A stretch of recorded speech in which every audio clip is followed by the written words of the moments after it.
In 1998, Pokémon was a global obsession. For original players, the games weren't just a hobby, they were a shared cultural experience defined by very specific challenges. The biggest of those challenges was Sabrina's Kadabra. In the Saffron City Gym, this psychic type was a superweapon, so fast and deadly it could wipe out any team before they landed a hit. To beat it, trainers needed their own superweapon, a ghost type from the Pokémon Tower. The anime mirrored this in episode 22, where Ash befriends a Haunter specifically to beat Sabrina. But instead of battling, Haunter just goofs off.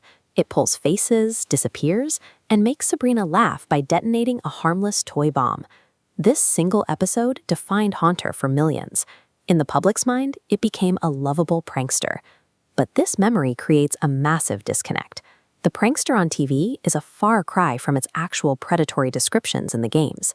Haunter's development began with a much more menacing identity. In the early prototypes, it was known simply as Spectre. Because of the Super Game Boy's strict color limitations, pixel artists had to rely on high-contrast visual identities to make a character stand out on the screen.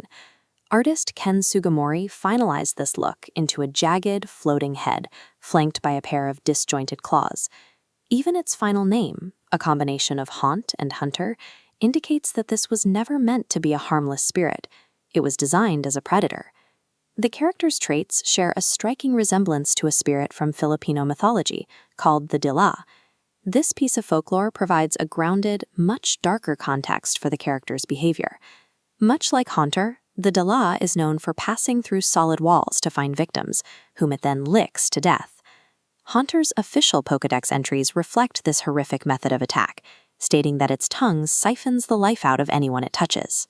According to the lore, a single lick induces violent shakes and paralysis, causing seizures that continue until the victim eventually dies. To catch its prey, Haunter hides in the shadows disguised as a purple orb, silently stalking targets until it can get close enough to strike. This predatory nature even shows up in competitive gameplay. On Smogon, Haunter is categorized as a wall breaker, a Pokémon designed to shatter an opponent's defenses. This strategy often involves combining the recoil damage of a life orb with the move Pain Split. Mechanically, Haunter is siphoning the health of bulkier opponents to repair its own damage. This callous behavior is pushed to its limit in the Electric Tale of Pikachu manga, which features a giant soul-eating Haunter called the Black Fog. When finally cornered, the Black Fog chooses to commit suicide via self-destruction rather than be captured. It is portrayed as a proud apex predator that refuses to be tamed.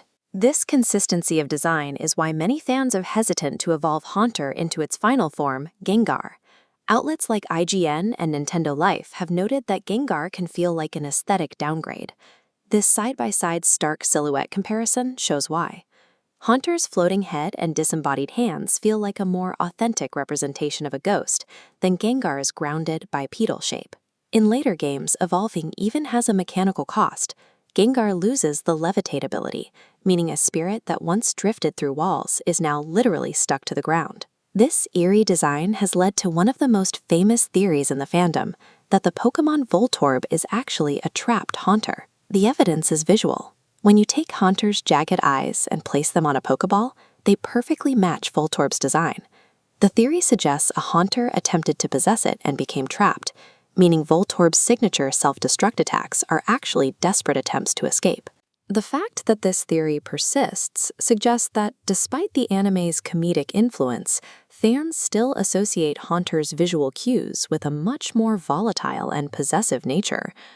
Ultimately, Haunter embodies the duality of Pokémon, a colorful, kid-friendly facade that hides a dark, predatory mythology just beneath the surface.